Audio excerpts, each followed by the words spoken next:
Hai Fitness Mania, bersama saya Coach Halim Chiang. Welcome to my YouTube channel. Halo Fitness Mania, kali ini kita akan berbicara tentang 4 langkah diet yang pasti berhasil. Kita langsung aja ya. Nah, kita mengenal ada 4 elemen diet yang sebenarnya juga diperkenalkan oleh Rai Institute, yaitu sumber, penyajian, timing dalam hal ini jadwal dan frekuensi, kemudian juga jumlah.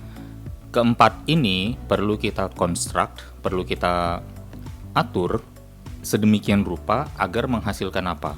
Menghasilkan tubuh yang komposisi bobot murninya lebih baik, menjaga komposisi lemak yang lebih rendah, serta tubuh yang lebih sehat lebih lama. Jadi ada yang istilahnya health span yang lebih panjang dalam kehidupan kita.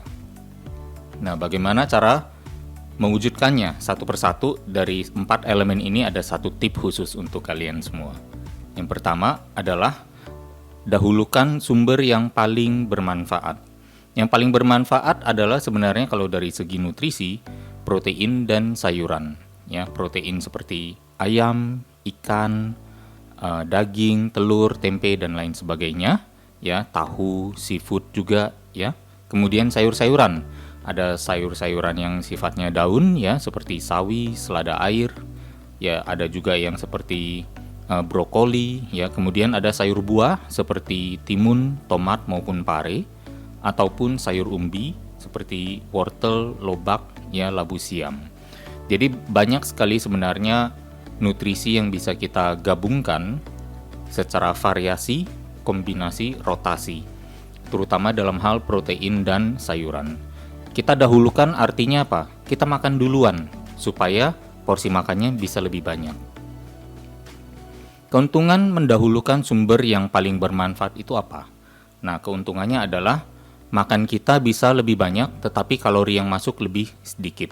Kita selama ini menganggap bahwa diet itu adalah mengurangi makan, bikin menderita, dan terutama menderitanya di kelaparan. Padahal sebenarnya kita bisa makan lebih banyak, tapi ternyata dengan kalori yang lebih sedikit kalau pilihannya tepat. Dan salah satu cara memastikannya adalah mendahulukan protein dan sayuran di setiap kali kita makan. Yang kedua adalah lebih mungkin memenuhi kebutuhan harian tubuh dan mengurangi risiko malnutrisi. Jadi sebenarnya kegemukan itu, orang-orang yang memiliki kadar lemak yang tinggi atau bahkan mengalami obesitas, belum tentu cukup gizi, belum tentu kelebihan gizi. Mereka hanya kelebihan kalori over a period of time. Tetapi kalau kita bilang cukup nggak proteinnya, belum tentu, kemungkinan kurang. Cukup nggak vitaminnya, cukup nggak seratnya, belum tentu. Banyak orang gemuk yang konstipasi, susah misalnya BAB gitu ya, karena kurang serat dan lain sebagainya. Cukup nggak vitamin dan mineralnya, belum tentu juga.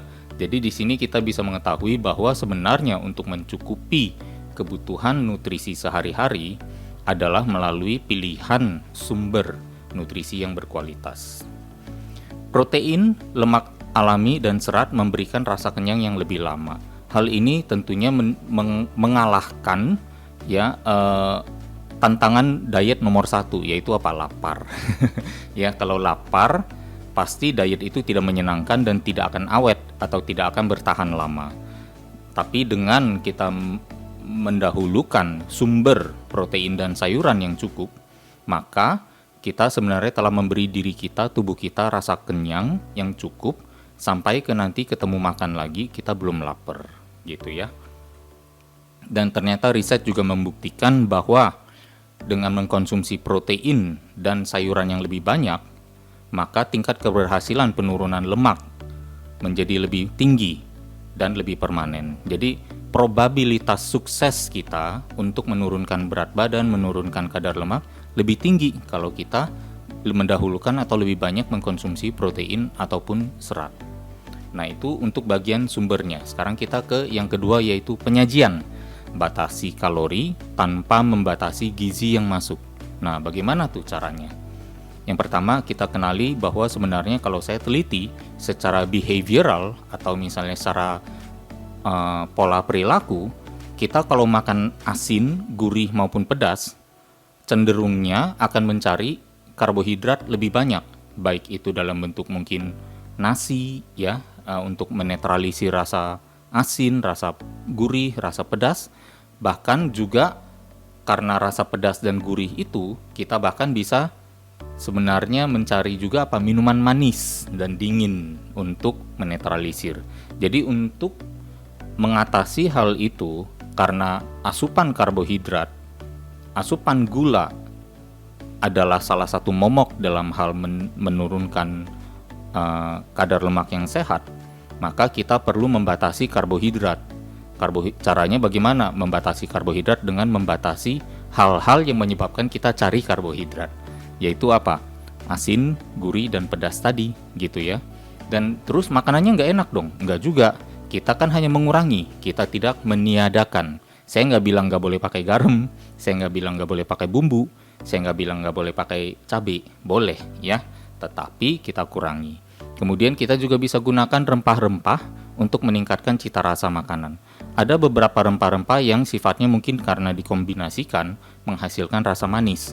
Ada yang dikombinasikan lagi menghasilkan rasa gurih ataupun asin. Contohnya misalnya lengkuas, ya, lengkuas atau bahkan cengkeh dan kayu manis mungkin mengarahnya ke rasa yang lebih manis.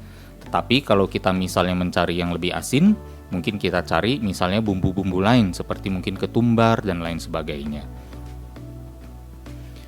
Lalu kita juga bisa meminimalisir penggunaan tambahan kalori yang rendah kandungan gizi. Seringkali kita terlalu banyak dalam memasak atau mengolah makanan atau dalam penyajian makanan, kita menggunakan terlalu banyak minyak goreng, terlalu banyak margarin, tepung putih ya, baik itu tepung terigu, tapioka, tepung maizena ya, ataupun gula pasir, krim maupun santan. Jadi beberapa hal ini atau beberapa ingredients ini bisa kembali lagi kita kurangi ya. Karena apa? Mereka kontributor kalori yang tinggi tetapi kontributor gizi yang sebenarnya kurang baik atau bahkan termasuk rendah. Jadi dengan membatasi kalori tanpa membatasi gizi yang masuk dan kita melibatkan rempah-rempah juga dalam pola makan kita, maka sebenarnya hal ini sudah bisa menjadi solusi langkah kedua yang sangat powerful. Keuntungannya apa? Keuntungannya adalah mengurangi potensi gangguan pencernaan, gangguan resistensi insulin dan penumpukan lemak. Itu semua potensinya kita bisa batasi. Karena apa? Kita tidak memasukkan kalori berlebih dari terutama karbohidrat dalam bentuk nasi, kentang maupun sumber-sumber lainnya seperti tepung dan minyak goreng dan gula pasir atau gula.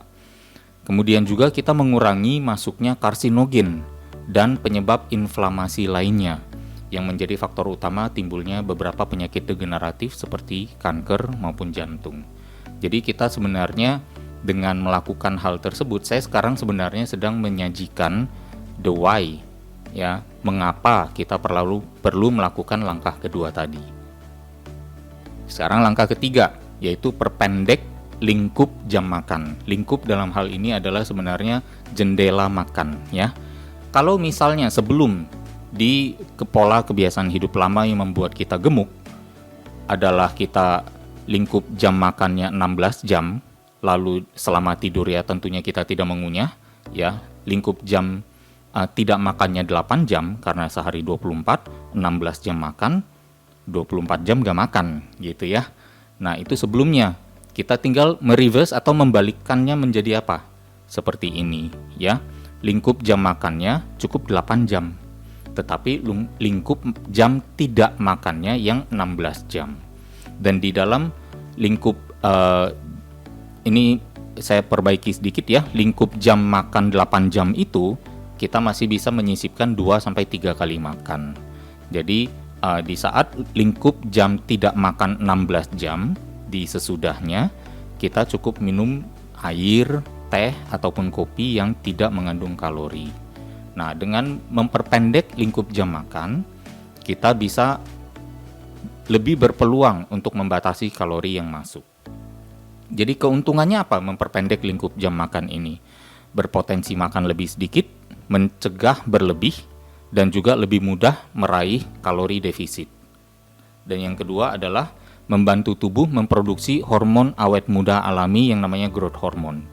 Nah, bisa dibayangkan dengan kita mereverse saja jadwal makan kita dari biasa 16 jam makan, 8 jam tidak makan ke 16 jam tidak makan, 8 jam makan, maka kita sudah membuat satu mekanisme untuk menggaransi diproduksinya hormon anti-aging, hormon awet muda bagi diri kita sendiri, dan membantu meningkatkan sensitivitas sel terhadap insulin dan mengurangi resistensi insulin. Nah, ini juga penting karena apa? Diabetes juga merupakan salah satu penyakit yang menempati ranking penderita terbanyak di Indonesia dan angkanya diproyeksikan meningkat di 2030. Jadi kalau misalnya kita bisa untuk mengatasinya mulai hari ini, mengantisipasi dengan pola hidup yang lebih baik, maka proyeksi 2030 bisa kita bikin kacau, bisa kita bikin salah, ya. Kemudian juga berpotensi meraih kondisi yang namanya autofagi. Nah, autofagi sendiri sudah saya jelaskan cukup banyak, panjang lebar di episode YouTube video saya yang sebelumnya, jadi bisa dicek di sana nantinya. Langkah keempat adalah memperbaiki porsi makanan di piring. Nah, porsi makan lama seperti yang kita lihat ya, yang di kiri, yaitu dulunya nasinya setengah piring, sayurnya mungkin lumayan ya, kemudian ada lauk sedikit. Kemudian sekarang kita beralih ke pola makan yang baru, ukuran piringnya sama, tetapi lauknya yang sekarang mendominasi setengah piring. Kemudian sayurnya yang lebih kurang masih sama dengan dulu, ya dipastikan porsi sayur masih lebih besar daripada porsi nasi dan buah. Dan ini pun kita bisa seperti yang tadi, dahulukan protein dan serat kan, lauk dan sayur. Nah, lauk dan sayur, protein dan sayur tadi, kita makan dahulukan berarti apa? Urutan makannya 1-2 tuh. Nah, kita bisa melihat di layar 1 dan 2 adalah lauk dan sayur. Setelah lauk dan sayurnya termakan paling banyak, sisa sedikit kita baru tanya, karbonya nasinya mau disentuh nggak ya? Gitu.